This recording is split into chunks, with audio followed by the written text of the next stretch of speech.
Poznate besedo downsizing, ki je bila zelo popularna recimo 10 let nazaj. Uporabljala se je za zmanjševanje prostornine motorjev. Vse veste, ko so vsi govorili, da je to tista prava pot. Torej, da zmanjšaš prostornino motorju, mu dodaš turbopolnilnik in kar naenkrat postane bolj varčen. Ja, v nekaterih primerih se je izkazalo za uspešno, ampak ena znamka je pa rekla ne, to ni to. Mazda. Oni so rekli right sizing, kar pomeni primerna prostornina motorjev. Pa so razvili tehnologijo SkyActiv in je imela recimo Mazda 3 dvolitrske motorje, mala Mazda 2 1,5 litrske, veliki CX-60 ima pa celo 3,3 litrski šestvaljnik, dizelski. To pa je razlika, ne? No, CX-60 PHEV smo že imeli na testu. Priključni hibrid je hkrati tudi najmočnejši Mazdin cestni avto kadarkoli. Z 241 kW, to je 327 konji, do 100 pospeši v samo 5,8 sekunde, pa tudi veliko baterijo ima, da lahko tudi v praksi prevoziš samo na elektriko kakšnih 50 km. Ampak nam določene stvari niso bile preveč všeč. Pogonoma, ker ni bilo dovolj gladko, pa delovanje menjalnika, tudi občutek med vožnjo. Zato pričakujem, da bo ta različica brez nekih supermodernih rešitev, čeprav jih seveda ima, no, da bo ta veliko bolj prijetna. Tudi tej pomaga elektrika, ampak samo do določene mere, večinoma pri napajanju sistemov, ki jih avto pač potrebuje za delovanje, nekaj pa tudi pri pospeških. No, da pridem končno k bistvu, to je ta stroj, vrstni šestvaljnik. 3,3 litra delovne prostornine ima in v dveh različicah ga bodo ponujali. Šibkejša ima 147 kW, to je okroglih 200 konjev, pa 450 Nm navora že od 1400 vrtljajev naprej. In ker vem, da je to mogoče še bolj pomembno, do 100 z mesta pospeši v 8,4 sekunde, gre pa največ 212 km/h. In ker vem, da je to verjetno še bolj pomembno, poprečna poraba naj bi bila 5 litrov na 100 km. Ja, namenoma pravim naj bi bila, ker bom to lahko potrdil, ko ga dobimo na test.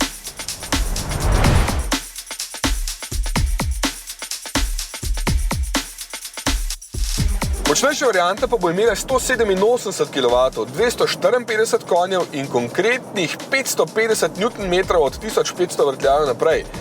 Ta bo CX-60 z mesta do 100 pognal 7,4 sekunde, največ 219 na uro, poraba pa naj bi bila večja samo za 2 do 3 deci, torej 5,2 do 5,3 litra.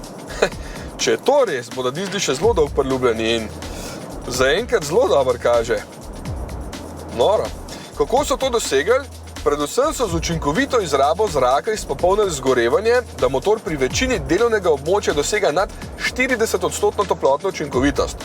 Kompresijsko razmerje je za dizelski motor samo 15,2 in celo zvok je postal bolj prijeten, manj traktorski, če hočete. Dober sound ima. Res, pa ful lepo vleče. Tudi masa motorja kljub dvema valjama več zaradi premišljene zgradbe ni bistveno večja od 4-valjnega, tako da nos zaradi tega ni nič težji. Občutko prav lepo sledi. Menjalnik je tudi nov, 8-stopenjski, pogona bosta pa 2, lahko samo na zadnji kolesi, pri močnejšem dizlu pa lahko samo na zadnji ali pa 4-kolesni. M-Hybrid Boost se imenuje nov Mazdin 48-voltni blagohibridni sistem. Energijo nabira med ustavljanjem in zaviranjem, zmanjša pa obremenitev motorja predvsem takrat, ko že sam motor ni pretirano obremenjen, torej med počasno, umirjeno vožnjo ali pa takrat, ko se pelješ dol. 153 Nm navora doda med pospeševanjem, energijo pa shranjuje v manjši 0,33 kvorni bateriji v dnu avta. Ostala smo bolj ali manj že obdelali pri prvi premieri in potem še pri testu na domačih cestah. Oblika je privlačna, v bistvu je kar impozantna, ker sam avto tudi ni majhen, v dolžino meri 4745 mm in zato tudi prostora v kabini ni malo. Zelo prijetna je kabina z bogatimi nastavitvami sedeža in volana in z velikima zaslonoma, 12,3 palca, pa pazi to, več kot 250 nastavitvami za posameznega voznika, da se ne rabi vsakič posebej vsega nastavljati, ko sede za volan. Ok, konc leta pripelje še CX-60 z bencinskim vrstnim šestvaljnikom, 3 litre bo imel delovne prostornine. Mogoče za koga pomembno, da lahko vleče 2,5 toni, pa da je najmanj 17 cm oddaljen od tal. Najbolj pomembna stvar pa seveda, da je osnovni pri nas že na voljo za 46.490 evrov, plus 750 evrov boste mogli doplačati za barvo. Štirikolesni pogon, pa ta močnejši motor dizelski je pa za približno 5 evrov dražji.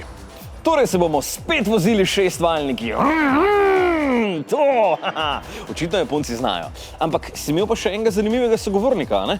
Ja, to je profesor, ki svojo ekipo raziskuje v, pazi to, Saudski Arabiji in je imel marsikaj zanimivega za povedati. Best solution for me would be the right amount of electrification, with e-fuels being there for when you need the extra range. The balance of that will give you a requirement for less e-fuel and using the resources available to us in the best possible way. Why is the e-fuel a good solution?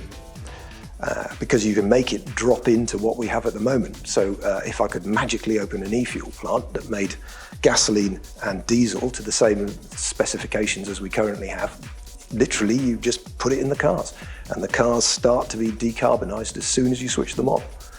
What do you need to produce e-fuel? I suppose you need four things really. You need renewable energy, you need CO2, which we imagine we'll take from the atmosphere. You can do that, that's not science fiction. You need hydrogen, which you get from water, and the other thing you need is money to build the e-fuel plant. But on the other hand, we need, the other thing we really need is for the governments to move away from taxing fuels based on volume. They need to tax fuels based on energy with a multiplier associated with the fossil carbon intensity of supplying that unit of energy. We have to remember car enthusiasts, of course, are a very small minority. Most people just want cheap transport. As engine enthusiasts, we get really animated about it. But for most people, it doesn't matter. It's about the cost. Kdo bi si mislil, da bodo ravno Arabci tisti, ki bodo v tem trenutku najbolj napredno razmišljali? Ker človek bi mislil, da bodo še naprej na polno kurili fosilna goriva. Ti, Matej, ampak je to vse, kar si imel zapovedati? Seveda ne. Tudi Mazda CX-5 ima zdaj nov oziroma posodobljen pogonski sklop. Oba bencinska motorja sta dobila električno pomoč s čisto malo baterijo in elektromotorjem, ki ima pomaga varčevati z energijo. Ko se peljete umirjeno, pa malo pomagata še pri pospeških. Prihranke pa nekje pol litra benzina na 100 km. Plus povezljivost z mobilnimi telefoni je zdaj boljša in brezžična.